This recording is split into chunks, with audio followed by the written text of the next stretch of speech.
Cube Controls erweitert sein Portfolio und betritt mit den SP01-Pedalen den hart umkämpften Markt der Pedalanbieter.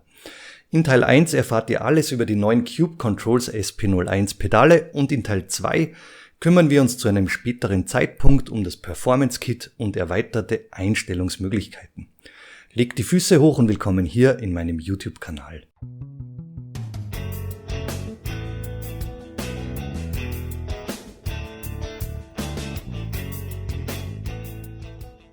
Zu Beginn wie gewohnt der Disclaimer.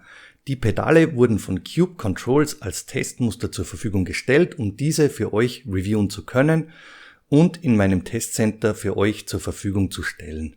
Es gibt keine Anforderungen oder Verpflichtungen hinsichtlich dieses Reviews und ich bin kein Teilnehmer eines Affiliate-Partnerprogramms des Anbieters. Doch nun kann's losgehen.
Beginnen wir mit dem Unternehmen. Cube Controls kennt ihr aus zahlreichen Reviews in meinem Kanal. Klickt auf Videos und holt die entsprechenden Lenkrad-Reviews bei Bedarf nach. Das letzte Highlight war ein umfassendes Review zum CSX3 Cube Controls Lenkrad. Die heute vorgestellten SP01-Pedale könnt ihr derzeit in meinem Testcenter genau unter die Lupe nehmen. Buchen und besuchen lautet die Devise, nutzt hierzu das Kontaktformular auf meiner Homepage. Kapitel Nummer 1, der Preis. Die Cube Controls SP01 Pedale, so heißen diese Dinger, sind derzeit als Zweiweg-Pedalset bestehend aus Gas und Bremse erhältlich und kosten Stand März 2023 exklusive Mehrwertsteuer 1099 im GT-Stil und mit der längeren Formula-Gaspedalplatte werden 11,29 fällig. Eine Kupplung sollte in nächster Zeit erhältlich sein. Das optionale Performance Kit ist Stand heute noch kostenfrei im Lieferumfang dabei und über alle Möglichkeiten dieses Performance Kits, die euch diese Erweiterung bietet, sprechen wir dann in Teil 2 des Cube Controls SP01 Reviews. Kapitel Nummer 2, der Lieferumfang. Die Pedale kommen sauber verpackt in einer Retail-Verpackung samt Überkarton zu euch. Im Lieferumfang mit bei sind Gas- und Bremspedal und die dazugehörigen Adapter-Brackets für die Montage am Rig. Ein USB-C zu USB-A-Kabel und ein Verlängerungskabel für die Verbindung von Brems- und Gaspedal und das nötige Werkzeug und Montagematerial sind beigepackt, genauso wie färbige Austauschelastomere und eine Austauschfeder. Das Performance Kit bietet Hülsen, Elastomere und Federn samt Distanzhülsen, auf welches wir später näher eingehen werden. Nächstes Kapitel, die Kompatibilität und die Montage. Das Pedalset ist plattformkompatibel mit dem PC und wird über USB mit dem Computer verbunden. Es gibt derzeit keine Konsolenkompatibilität mit diesen Pedalen. Die Pedale müssen mit den beigelegten Adapter-Brackets seitlich verschraubt werden und anschließend direkt mit dem Rig verbunden. Eine Pedalplatte bietet Cube Controls zum Release derzeit nicht an. Weiter geht's mit Einstellungen und der ganzen Technik. Am besten schauen wir uns dieses Kapitel live und direkt in der Nahaufnahme an und ich zeige euch, welche Einstellungsmöglichkeiten und technischen Gegebenheiten die SP01 Pedale bieten. Viel Spaß damit! Beim Gaspedal habt ihr folgende Möglichkeiten, dies anzupassen. Ihr habt hier über die Pedalplatte, über dieses Lochbild, das seht ihr hier 1, 2, 3, 4. Ich zeige euch das jetzt besser in der Cam. 1, 2, 3, 4 Loch rein, worüber ihr die Höhe jetzt von der Gaspedalplatte, die Verbindung zum Pedalarm einstellen könnt. Dann gehen wir weiter zu den nächsten Möglichkeiten. Ihr könnt entsprechend den Winkel des kompletten Pedalkonstrukts hier über dieses Lochbild hier verstellen. Ich habe hier so eine neutrale Position gewählt. Das seht ihr, wenn ihr jetzt einen Rig mit paralleler Pedalplatte zum Boden habt und auf das zweite Lochbild geht, dann habt ihr ungefähr 90 Grad der Pedalplatte in der Ausgangslage und entsprechend hier, ich glaube, um die 5 Grad nochmal nach oben zurück geneigt entsprechend oder noch 1 nach unten für einen negativen Pedalwinkel. Das sind die Möglichkeiten, die ihr hier habt. Dann Möglichkeit Nummer 2, wo beginnen wir? Beginnen wir hier vorderseitig mit der Vorspannung der Feder. Das könnt ihr hier gut erkennen. Spring Preload. Da könnt ihr jetzt die Ausgangsphase bzw. die Ausgangslage hier bestimmen. Ich zeige euch dies kurz. Hier müsst ihr umgekehrt denken. Hier drückt dann innenseitig so eine Platte auf die Schenkelfeder. Und wenn ihr jetzt hier reindreht, dann löst ihr die Spring Preload. Dann seht ihr in der Ausgangslage ein sehr leichtgängiges Pedal hier. Das wäre jetzt schon zu leicht. Ihr seht, das wackelt dann in der Ausgangsstellung. Und wenn ihr jetzt hier rausdreht, dann erhöht er entsprechend die Federvorspannung. Das heißt, je weiter du nur nach außen drehst, umso mehr Kraft in der Ausgangslage musst du aufwenden, um das Gaspedal aus dieser Ausgangslage eben heraus zu bewegen. Ich mag es immer gerne etwas eine kräftigere Spring Preload, wenn du jetzt deinen Fuß etwas am Gaspedal oder Bremspedal lässt. Selbe Funktionsweise hier drüben auch, damit dies nicht unabsichtlich betätigt wird. Klarerweise kannst du dies dann auch noch über die Totzonen in der Software oder in-game setzen. Dann nächste Verstellmöglichkeit, die du hast, das ist die Pedalkraft über den Pedalarm. Im Auslieferungszustand hast du hier diese Schrauben oben gesetzt. Ich habe es jetzt hier mal nach unten gesetzt. Das heißt, wenn du jetzt den Abstand zwischen Angriffsfläche und hier dieser Aufnahme, dieser kompletten Aufnahme nach unten setzt, hast du einen großen Hebelweg. Das heißt, du hast ein leichtgängigeres Pedal und wenn du den Hebelweg verkürzt, wie im Auslieferungszustand nach oben setzt, ein schwergängigeres. Das resultiert dann, ich zeige euch dies jetzt schnell nochmal in der Cam, könnt ihr jetzt hier gut erkennen, wir sind hier in der leichtgängigen Variante mit einem langen Hebelweg auf um die, ja, was würde ich jetzt sagen, auf um die 6,7 Kilogramm bis hin zur Endlage. Und jetzt schrauben wir dieses Ding nochmal in Kürze nach oben. Das heißt, ihr verwendet dieses beigepackte Werkzeug, diesen Torx. Eine Schraube links, eine Schraube rechts. Und dann könnt ihr dieses komplette Konstrukt, diese Aufnahme, hier alles wunderbar aus Vollmetall. Ich zeige euch dies jetzt nochmal hier in der Nahaufnahme.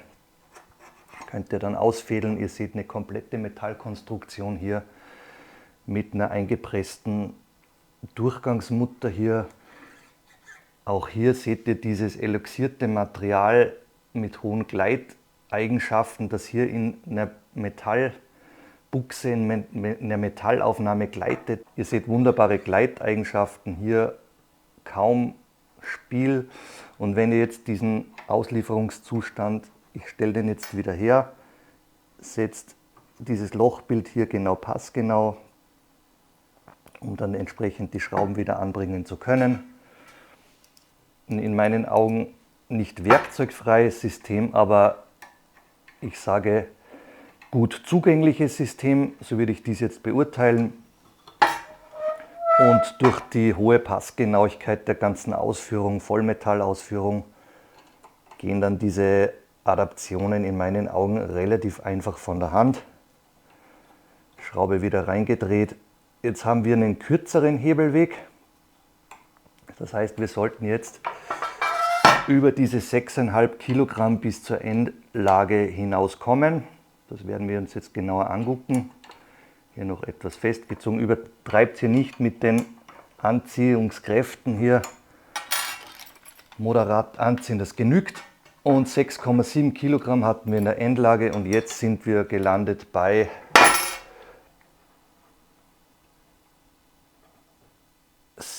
7,4 Kilogramm. Ja, so ein knappes Kilogramm mehr. Das macht jetzt nicht die Welt einen Unterschied, ob ihr jetzt hier über den langen Hebelweg geht, Mittelsetting oder hier über den kurzen Hebelweg. Eine Range von um die 800 Gramm plus minus. Nächste Verstellmöglichkeit, die du hast, ist der Pedalweg.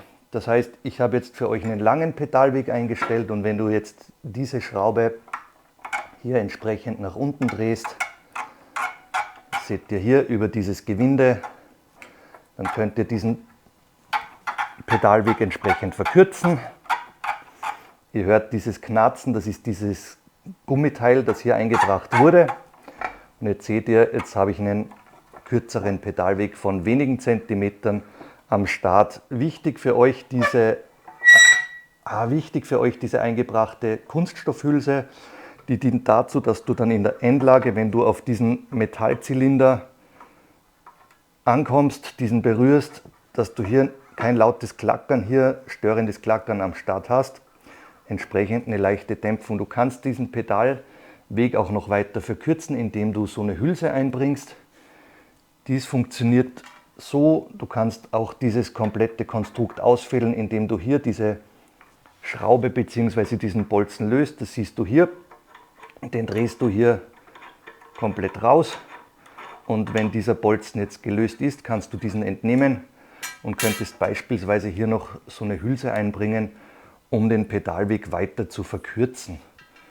Das heißt auch hier relativ einfach, relativ gut gelöst mit diesem Gewindebolzen. Wichtig für euch, wenn ihr diesen Gewindebolzen eindreht, auch hier ein moderates Anzugsdrehmoment, das ich empfehle, das genügt, um hier diese Schraube bzw. dieses Gewinde nicht zu beschädigen. Ja, ich glaube, jetzt haben wir alle Einstellungssettings hier durch am Gaspedal. Ich verlängere jetzt hier nochmal den Pedalweg. Ich persönlich bin gerne mit etwas längerem Pedalweg am Gas unterwegs, um hier etwas feiner dosieren zu können. Und hier nochmal die Erinnerung für euch. Jegliche mechanische Änderungen an den Pedalen, bitte kalibriert dann die Pedale vor dem Renneinsatz unbedingt, um dies entsprechend alles einstellen zu können. Ja, ich hoffe, ich habe jetzt hier am Gaspedal nichts vergessen. Für euch jetzt noch wichtig, die Anschlüsse. Ich hoffe, ihr könnt dies gut sehen. Ich habe hier dieses Extension, dieses Verlängerungskabel verwendet, um jetzt zum Anschluss von Bremse und Gas zu kommen. Beim Gaspedal ist die ganze Elektronik dann verbaut. Das könnt ihr hier hoffentlich erkennen. Hier mit dem Bremspedal rein.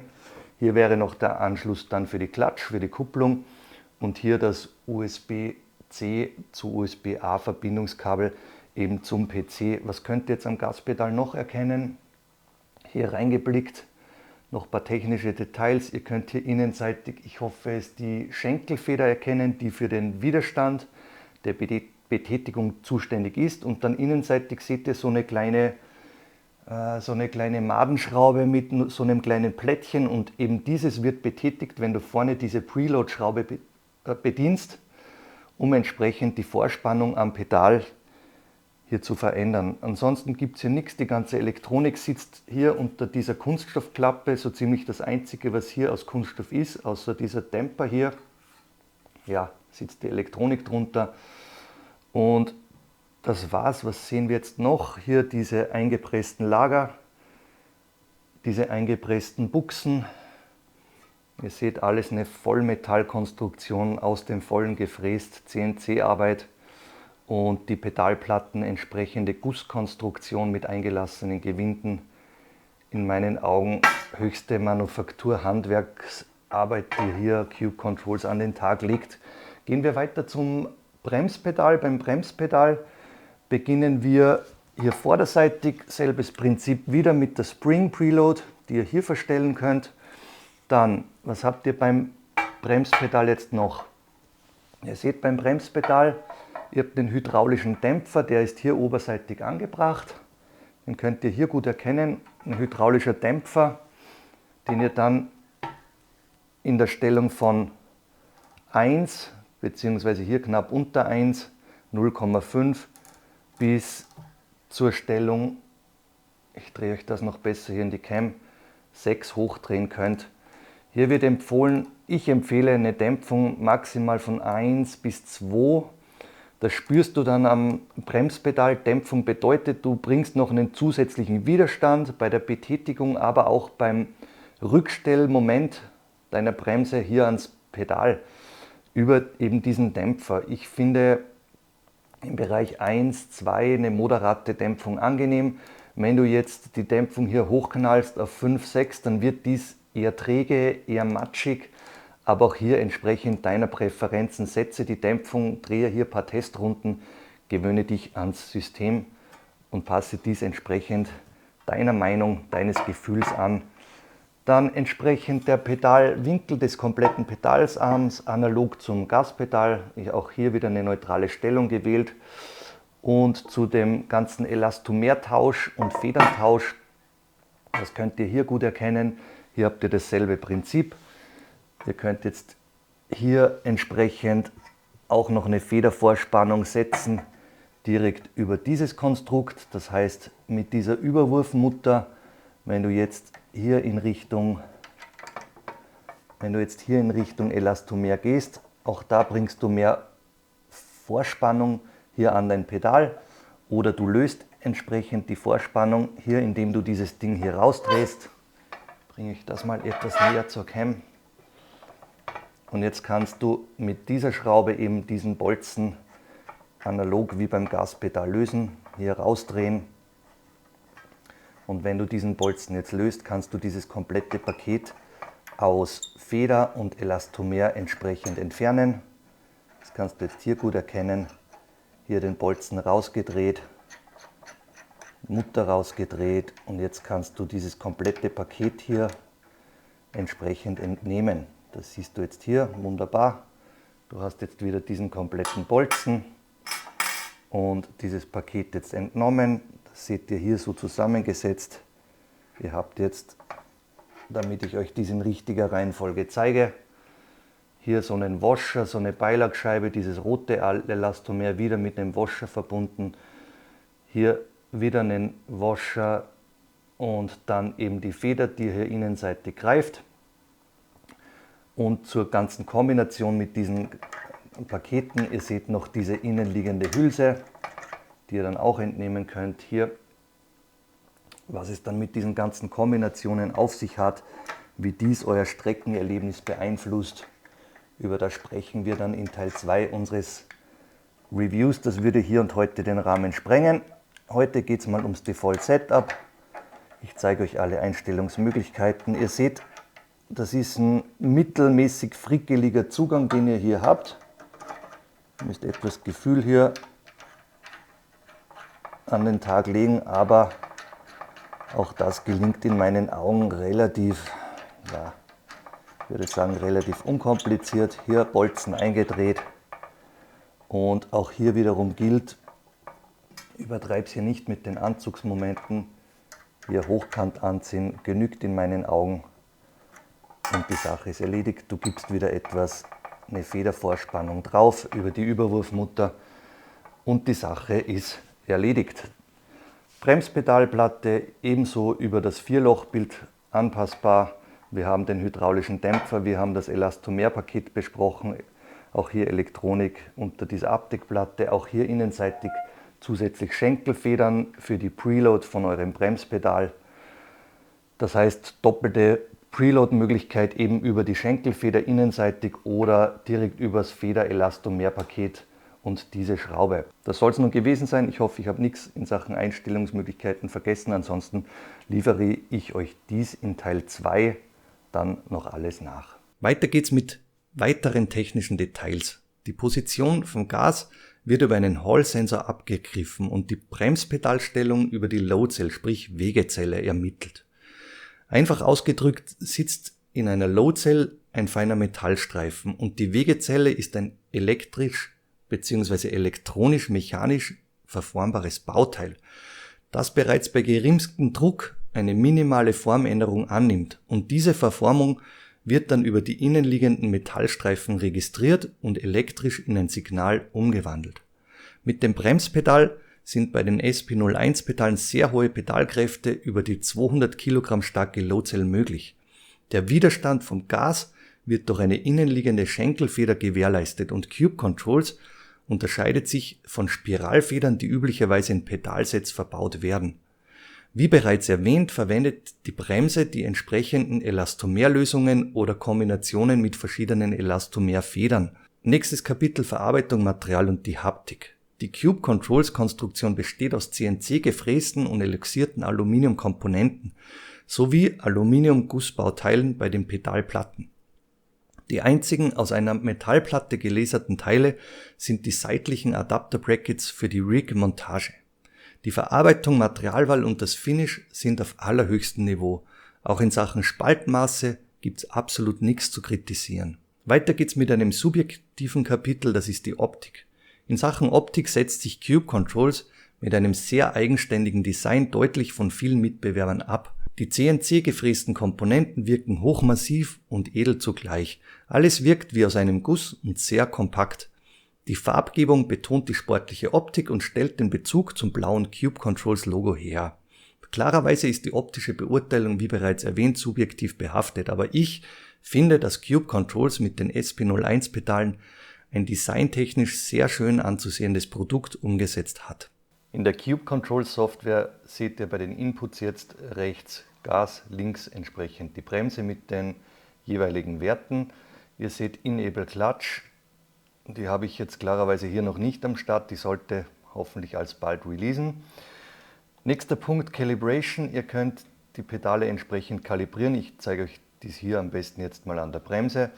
Wenn du jetzt auf Calibrate drückst, dann das Bremspedal betätigst, wieder auslässt und auf Save klickst, dann werden diese Werte übernommen. Das seht ihr hier. Beispiel jetzt, ich will eine sehr leichte Bremse haben, dann klicke Calibrate, betätige diese nur leicht, lasse diese los, drücke auf Save und jetzt bist du bei 100% mit einem sehr leichten Betätigungsgefühl angelangt. Nächste Möglichkeit, die du hast, sind entsprechende Profile. Du siehst hier lineare Profile, Default. Default, das ist der Auslieferungszustand. Du hast ein lineares Profil, sprich, wenn du jetzt das Gaspedal betätigst, 50% Pedalweg bedeutet entsprechend 50% Output vom Pedal, entsprechend im Spiel einen Input, wie viel Gas ihm anliegt. Du kannst diese entsprechend verändern. Du kannst, das zeige ich euch hier, ich habe ein Wettprofil, ein Nassprofil angelegt. Das sieht dann entsprechend so aus. Du kannst hier diese entsprechenden Parameter etwas bewegen. Was bedeutet so ein Wettprofil für dich? Wenn du jetzt möchtest, auf den ersten 50% Pedalweg, das seht ihr hier auf der X-Achse, sollen Output, sprich in-game, nur etwa 30% Gaspedalausschlag anliegen. Dann seht ihr hier diese Kurve, die hier flach beginnt und dann gegen Ende erst stark ansteigt. Was bedeutet dies? Wenn du aus einer Kurve raus beschleunigst, dann hast du auf den ersten 50% Pedalweg eine sehr große Bandbreite. Das heißt, du kannst das Gas sehr fein dosieren. Du hast einen relativ langen Pedalweg für 50% der Ingame. Bedeutet, jetzt kannst du sanft aus einer Kurve raus beschleunigen, du kannst durchdrehende Räder vermeiden und erst dann, wenn der Grip sich aufgebaut hat, wenn du safe bist, die restlichen 50% Pedalweg, die gehst du dann in Richtung Vollanschlag bzw. 100% Gas in-game. Das könnt ihr jetzt hier Profile benennen, die könnt ihr abspeichern. Profile is safe, das seht ihr hier. Oder entsprechend wieder Profile laden, wie das Default, das lineare Profil. Selbiges gilt für das Bremspedal. Du kannst Profile importieren, du kannst Profile exportieren. Was du jetzt hier nicht siehst, ist entsprechend die Gas- oder Bremspedalbetätigung über die Kurve drüber gelegt. Das könnt ihr jetzt hier nicht erkennen, wird hoffentlich vielleicht später eingepflegt.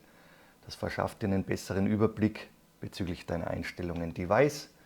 Du kannst Firmware-Update, ein Manuell-Update durchführen und About Cube Controls Firmware Version Februar 14 2023 in meinem Fall.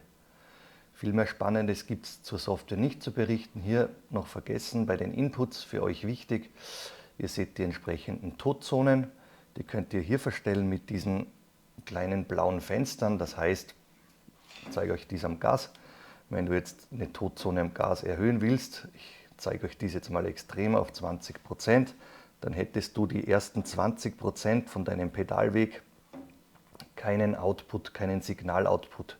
Das heißt, das geht hier leer, ist entsprechend eine Totzone und erst dann greift dein Gaspedal. Unrealistisch, ich rate immer etwa um die 3% weg von den Endanschlägen zu bleiben und dann habt ihr ein super sauber kalibriertes Pedal. Für dich wichtig ist, wenn du mechanische Änderungen an den Pedalen vornimmst, du verstellst etwas, dann mache immer eine Calibration, kalibriere die Pedale und du bist ready to go. Zurück von der Software, weiter geht's mit der Rennstrecke.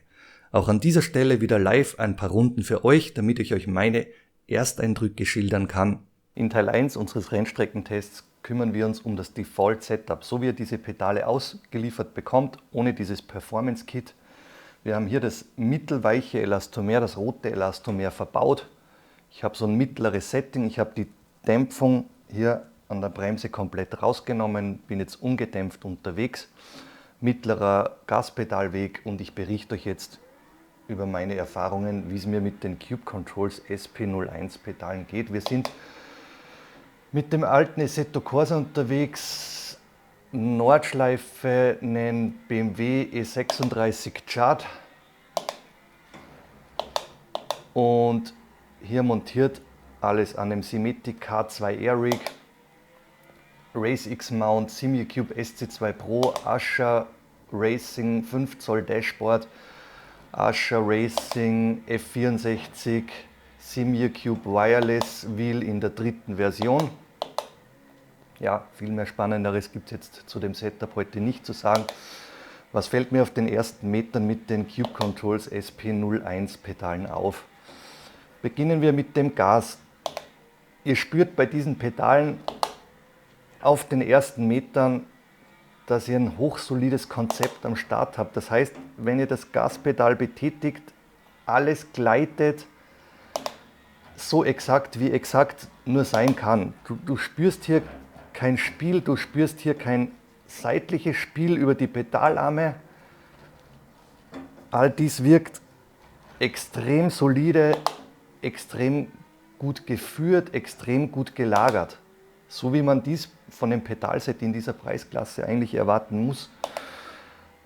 Du spürst, ja, wie soll ich dies sagen, du spürst, dass hier alles einfach sauber gleitet. Mir fehlen jetzt die Worte hierzu. All dies wirkt auf den Punkt exakt sehr solide. Das heißt, auch die Betätigung jetzt von den Pedalkräften. Ich bin jetzt hier mit einer Pedalkraft im Moment von um die 5 Kilogramm unterwegs. Ich messe das nochmal raus, jetzt im Speziellen mit diesem Setup. Gaspedal lässt sich sehr gut dosieren. Ich habe eine mittlere Range eingestellt am Gaspedal. Du spürst jetzt auch Richtung Endanschlag. Der ist nicht gedämpft, aber auch nicht metallisch krachend laut. Ihr seht, wenn ich jetzt hier das Gaspedal betätige, du hörst dies übers Rig, aber in meinen Augen hast du jetzt kein extremes Klackern hier am Endanschlag. Für dich wichtig in hellhörigen Räumen. Hier sind meine Shifter des Asha Racing Wheels, meine Shifter-Mechanik lauter jetzt als die Pedalbetätigung. So würde ich dies jetzt beurteilen. Das heißt, auf den Punkt gebracht, sehr exaktes Gaspedal, wunderbar zu dosieren, sehr gute Abstimmung, in meinen Augen schon im Default-Setup, ohne hier lang rumdrehen und rumspielen zu müssen. out of box heißt raus aus der Box, montiert am Rig, losgefahren und vom Start weg ein sehr gutes Gefühl hier am Gaspedal. Wie sieht es aus mit der Bremse? Die Bremse jetzt so ein mittleres Setup am Start. Ich habe in der Calibration jetzt eher ein weiches Setup gewählt.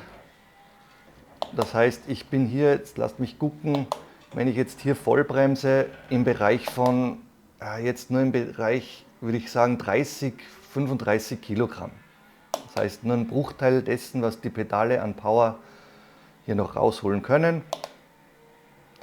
Über die ganzen Settings, über das Performance Kit, über Extremeinstellungen und andere Dinge, über die sprechen wir dann in Teil 2 unseres Reviews. Gebt mir hierzu noch etwas Zeit. Solche Dinge, die muss man über längere Zeit, über mehrere Tage, eventuell Wochen durchtesten, damit ich euch wie gewohnt ein sehr präzises Feedback geben kann. Lohnt sich es dann für euch, zu diesem Performance Kit zu greifen? Welche Änderungen bringt dies mit für euch? Welche Zielgruppe wird mit dem Performance Kit angesprochen und. Da gibt es noch einige Dinge für uns herauszufinden. Aber jetzt zum Default Setup. Auch hier ein Medium Setting. Ein sehr angenehmes Setting in meinen Augen. Du kannst dies über die Calibration noch etwas hochdrehen, dann die entsprechenden beigepackten Elastomere noch verwenden, um auch hier Änderungen vorzunehmen. Noch etwas härter, noch etwas kräftiger unterwegs zu sein, den Pedalweg entsprechend über das Elastomer zu verkürzen oder über das andere Elastomer zu verlängern. Dies ist alles möglich. Was bedeutet dieser Zusammenhang zwischen Elastomer und der Feder? Die Feder bei so einem Paket zwischen Elastomeren ist für dieses metallische, für dieses kühle Feedback verantwortlich und ein Elastomer ist eher dieses warme Betätigungsgefühl am Gaspedal und eine Kombination aus beiden ist entsprechend eben dann das, was du dir da jetzt auf der Rennstrecke simulieren möchtest. Dann bietet im Performance Kit Cube Controls noch diese Caps. Diese Caps sind dafür verantwortlich, um ein Elastomer einzuhausen. Das klingt jetzt kompliziert. Ein Elastomer wird in der Hülse verbaut und somit wird diese Quetschung nach außen über eine Metallhülse, das ist bei Cube Controls eine Aluminium-Metallhülse, diese Caps, wird diese Ausdehnung nach außen verhindert. Klarerweise, weil dieses Elastomer eben in der Metallhülse verbaut ist und hier seitlich nicht mehr aus kann. Das sind diese Zusammenhänge, auch auf die gehen wir dann in Teil 2 genauer ein. Also zurück jetzt zum Default Setup. Ein wunderbares Setup, in meinen Augen out of box. Das ist ein angenehmes Gefühl auf der Bremse, sehr feine Dosierbarkeit, Bremsen in die Kurven hinein, Trailbraking, alles kein Problem.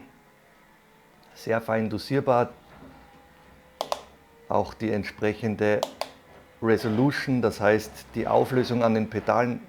Ich glaube, wir sind hier mit 16 Bit unterwegs, die reicht bei Weitem aus, um jeden Millimeter hier deines Pedalwegs entsprechend genau umzusetzen. Und so kann ich euch rückmelden, ein sehr gutes Gefühl an den Pedalen, sehr angenehm zu dosieren, sehr neutral in meinen Augen abgestimmt, sehr klar.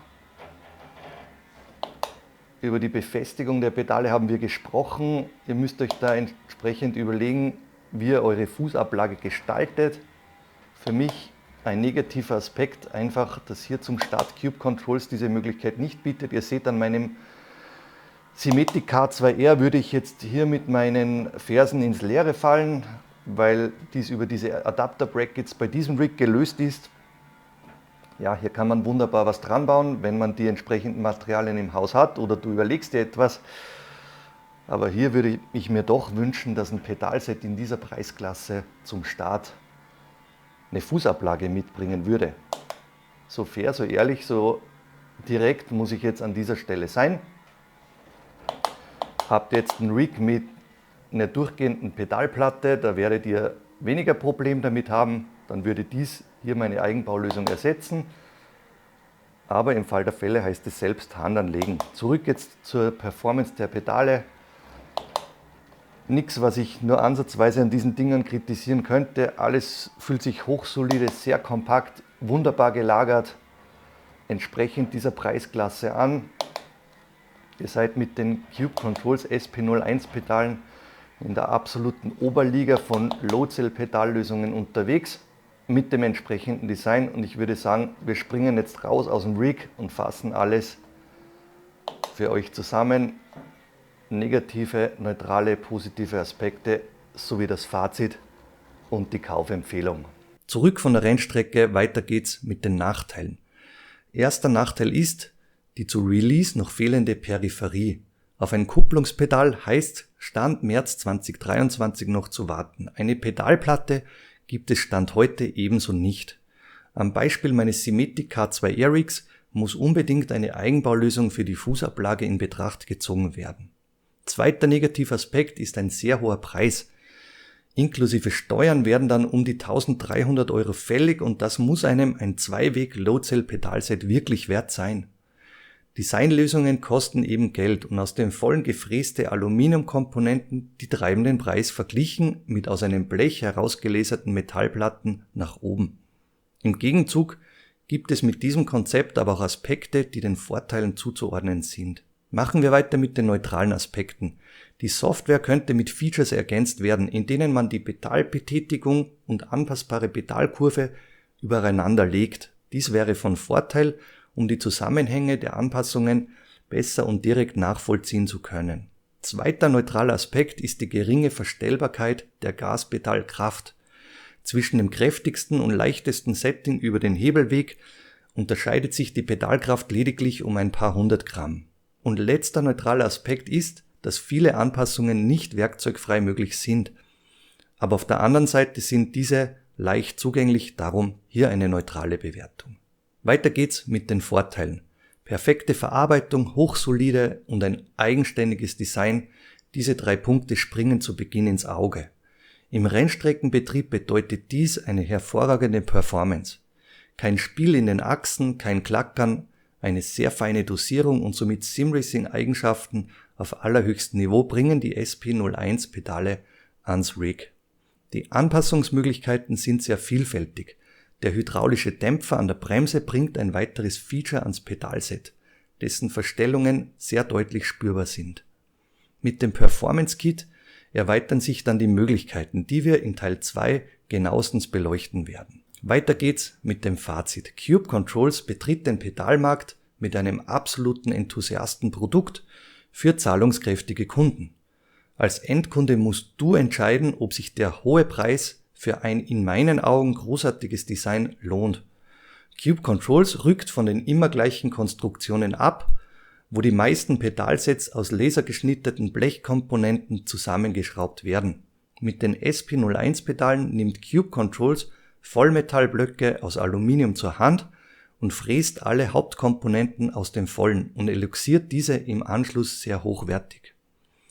Dies hat eine in meinen Augen grandiose Optik zur Folge und bietet eine gleichermaßen hochsolide Stabilität, die im Rennstreckeneinsatz spürbar wird. Zum Abschluss wünsche ich mir, dass Cube Controls sehr zeitnah eine Pedalplatte und die Kupplung an den Start bringt. Dies sind Komponenten, die für mich ein Pedalset erst komplett machen und zum Release noch auf sich warten lassen. Und jetzt seid ihr am Zug. Postet bitte in den Kommentaren mit rein, was ihr von diesen Pedalen haltet, ob euch diese gefallen und ob ihr überlegt, diese Enthusiastenpedale an euer Rig zu bringen. Weiter geht's mit einem spannenden Ausblick. Teil 2 des Cube Controls SP01 Pedal Reviews wird in den nächsten Wochen folgen. Bitte gebt mir hier Zeit, um mich mit dem Performance Kit genauestens auseinandersetzen zu können. Vielleicht gibt es bis dahin dann schon News, wie es mit der Kupplung bzw. Pedalplatte aussieht. Ansonsten geht es weiter mit einem Einsteiger-Review rund um 3D-Wrap, mit dem ihr euer G923 Logitech Wheel spürbar aufwerten könnt. Bitte vergesst nicht, an dieser Stelle meinen Kanal zu unterstützen. Alles dazu findet ihr unter diesem Video in der Videobeschreibung. Vielen Dank fürs Dabeisein und bis zum nächsten Mal. Euer Ron.